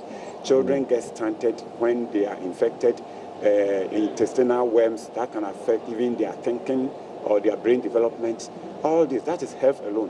When it comes to economy, Ghana loses about $79 million US dollars every year to open defecation alone. Wow. And translated into Ghana cedis, more than 300, about 79 times about 5. It's more than $300 million Ghana cedis every year that is wasted because of this open defecation. And even look at the personal and national image. There are people who come to Ghana, for example, in a year of return, go to the beach and see people also squatting and easing themselves. The impression that they will take out there can be damaging and can even affect our economy.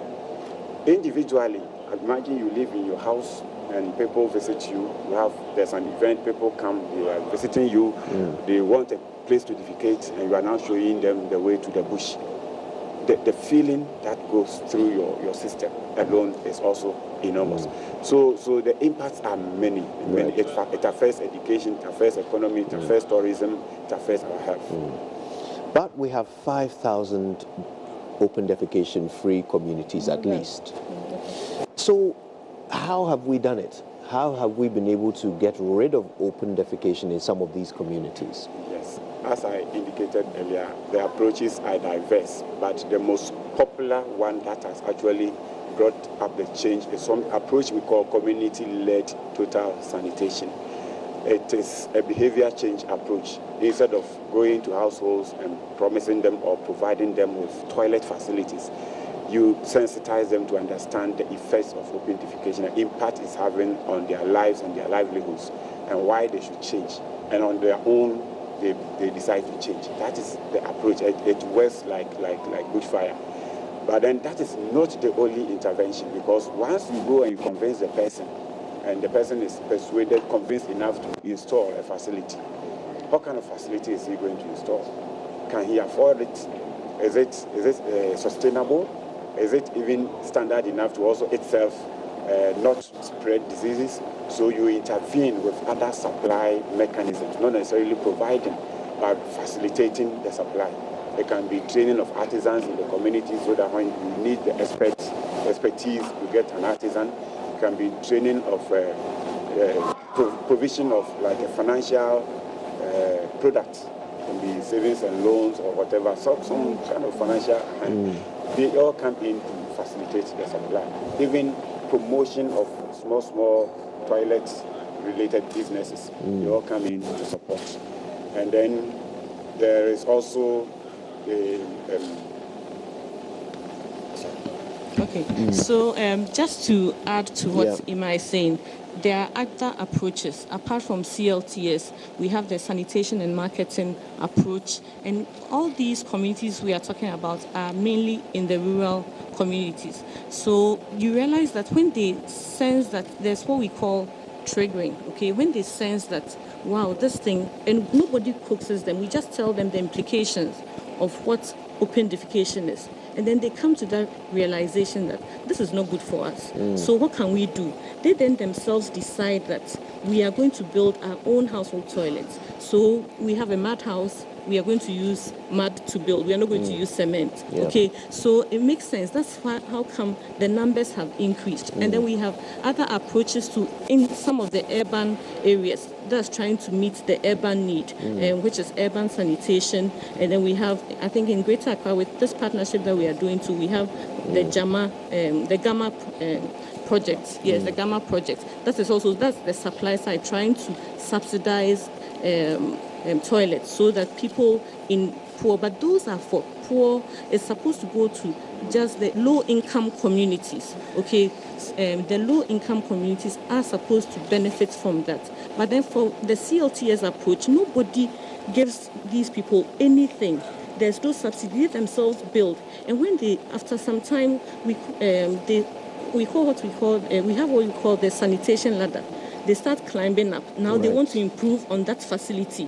So they start saving towards a more improved facility. Sometimes when the storms come, their toilets break down. But they realize that no, we've benefited so much. We went to a place where they actually said the public toilet was not helping them because it was actually promoting open defecation in the community. And why is that? Because of the state, okay? Because nobody wanted to go inside, and there was actually some who go around it and just be openly defecating. But when they started having their own in their homes, they realized that the incidence of diarrheal-related and sanitation-related diseases came down dramatically. And so some of these old structures have been pulled down because they were not serving the purpose for which they had to serve. So we just need people to know that household toilets, where the individual himself has a stake and decides that I have to maintain this because it benefits me as an individual. Okay, and then we look at the institutions because so many schools don't have toilets and that kind of thing. Right. Yeah. Okay, so the problem is not just in the provision of facilities in homes. There's also the general waste management issue, isn't there? How have we been tackling that? I mean, are there robust systems in these communities for the management of waste from individual homes? I would say we don't have robust systems for waste management at all. So even these toilets, some of them, when the households are able to build, then the thinking is how, when it becomes full, how are they going to manage the sludge? it's an ongoing process. So now researchers are coming out with various options how to even make use of the sludge so that the toilets that these households are able to build, they will make use of the sludge for maybe agricultural purposes or for energy production and so on, so that they will not be spotting toilets here and there. Even there will be problem with space. So that is there. But what we have realized is that the moment the communities have understood and agreed to even stop open defecation, it affects their waste management in general, like indiscriminate littering and all that stops, because usually you have a committee in the community that is monitoring households' behaviors and then trying to correct each other, because they are made to feel that you drop it here, we are all affected. So they have a way of handling it. But as a nation, for now, I would say waste management is still a major issue, both rural and we're going to urban. explore that a bit more in a moment. But we're here at the College of Physicians and Surgeons. We're talking to Jennifer and Emmanuel, and they're getting us all excited about the big event coming up, Ghana Goes ODF, as we work together to end open defecation across the nation. When we come back, even more from the College of Physicians and Surgeons.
And the contest from the Volta region brought to you. And now we have to bring you more related schedules for the various regions we have. But in the meantime, also, we will have some great entertainment highlights on AM Showbiz.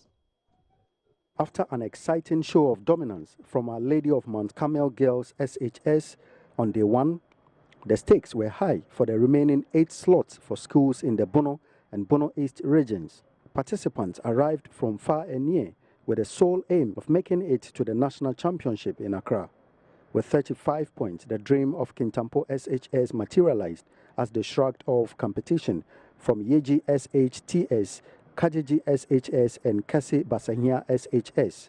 Pi Ernest said qualifying from the region has become a norm and they require special support for a breakthrough in the finals. We will call on the school, all students and then parents as a whole to help us in all aspects of the science team. We are hoping that they give us books that will help us to learn ahead in order to conquer the national level and then make them proud.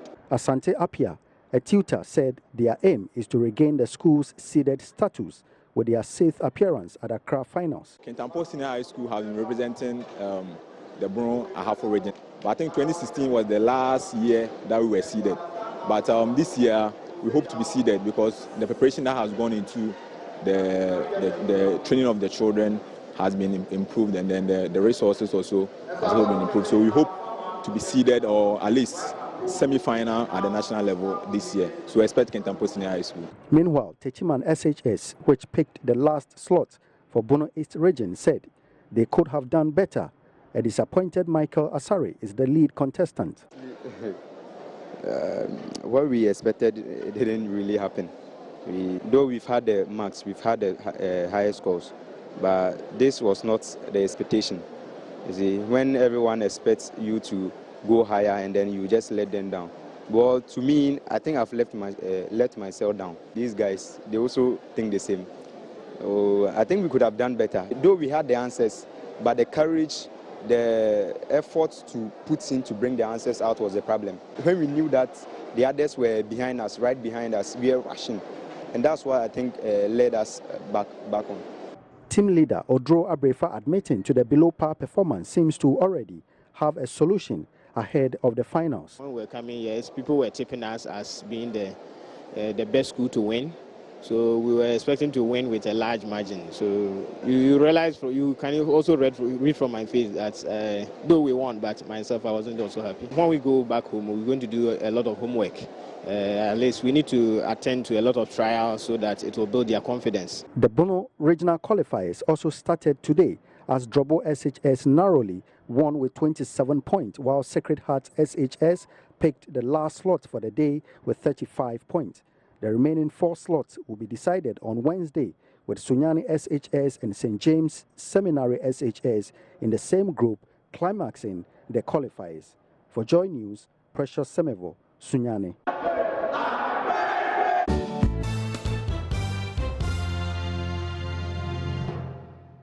Good morning once again. My name is Kadia Samoy. Welcome to Showbiz right here on the AM show. Now to our very first story. President of the Creative Arts Council, Mark Okrekumanti, has addressed the state of the industry in an interview on Daybreak Hits on Hits FM. Now speaking on matters of the Creative Arts Bill, which is yet to be passed by Parliament, he said the industry is not recognized by Parliament at the moment. Mark Okrekumanti says until the bill is passed, it will be impossible to create the Creative Arts Board. Fortunately, we do not have a person who communicates for us, and it is because that's why you hear sometimes Frank speaks, sometimes I speak, sometimes you hear Bibi. The last time they went for the interchange arts design, Jan Kruma spoke herself, because we don't have the law, we don't have an office that has the workforce that can take salary to make things happen. We are just about a 5-man or member group in the interim. So we are not in quotes or I just want to be careful using the word organized like a real organization. Well instituted. Yes, because we don't have the law. And so if I employ even 5 people, I can't pay them. So we are doing a sacrificial job sort of for now. So now let me go on the things that I think we remember in our first the first time Honorable Katrina Fiku outdoored the Creative Arts Council at the Ministry of Tourism, Arts and Culture. Those of you who were there, she said that our job is to see to it that we're going to go around and get people to come put them together as a board. Olambwa, was it like that? I wasn't there. We were in, okay, I'm not. Yes. So that was what we were supposed to do, put a board together. We moved 1 or 2 steps and got to know that without the bill or the law, there was no way we could have done that. It is illegal to even start. So as I talk to you, some people like Hank Lebo White, some people like, despite the letter didn't get to him, who? Frank, from the letters. We distributed about Yola. Teresa. We gave some letters out. Nana Fredia. Yes. Inviting them to come on the board. Guess what? Today some of them ask, what happened to it? The last time I saw Bra Penny, despite, I said, oh, Bra. I said, hey, we need to be man. I said, Bra, you're but it's because of the law. And as at the time that Honorable Kachanfeku was asking us to go and do that, she even didn't know about some of these things. Yes. Why she wouldn't have asked us to go and put a board together if she knew that it wouldn't have happened without the law or the bill passed. And so that did not happen. So the interim council was put together to make sure that in the meantime we hold the fort and then liaise with the Ministry of Tourism, Art and Culture so the bill can pass. So when the bill passes, then we can have the power to employ, pay, and do all the things that all organizations do. So, which bill is this? Creative Art Bill. Okay. And it's still not being passed? No. Okay. No. Okay, so let's talk about the Creative Art Bill. Situational analysis. It's gone back and forth. The last meeting, or the last Batuan meeting, was on changing from a council to an agency. I'm not going to give details because it is a confidential document until it gets to Parliament. Now, this bill, what will it do?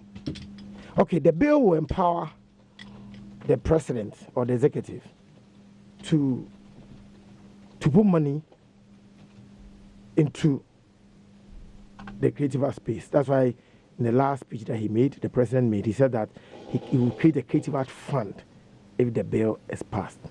It becomes a law. Then legislators have given him power to be able to spend. For now, if my uncle Kanufuyata goes to Parliament and yeah, so we are all waiting for the bill to be passed. Aren't we tired already about this whole back and forth, this whole whatever? Yeah, we're tired. Well, even when it was as it is a council, how has the industry benefited? You're still complaining. Yeah. But it's your birthday today. That we will not Happy complain. birthday. Thank you. Yeah. Thank you so much. Should we We're delivering not a cake eat to her at lunch breakfast and rely on a heavy lunch? I don't know. I don't know. For now, I don't know. Yeah? Let's just Well, hope happy for. birthday Thank you so much. to you. Thank you. We thank God for your life. Thank Enjoy today. Thank All right. If May it's you your be birthday, enriched. you know who you share your birthday with. Scotty's birthday. We thank you for watching our show. This is where we have to end. Definitely. And we'll be here same time tomorrow, 6 to 9 it will be. But there's more showbiz this afternoon. Please don't miss out. All right.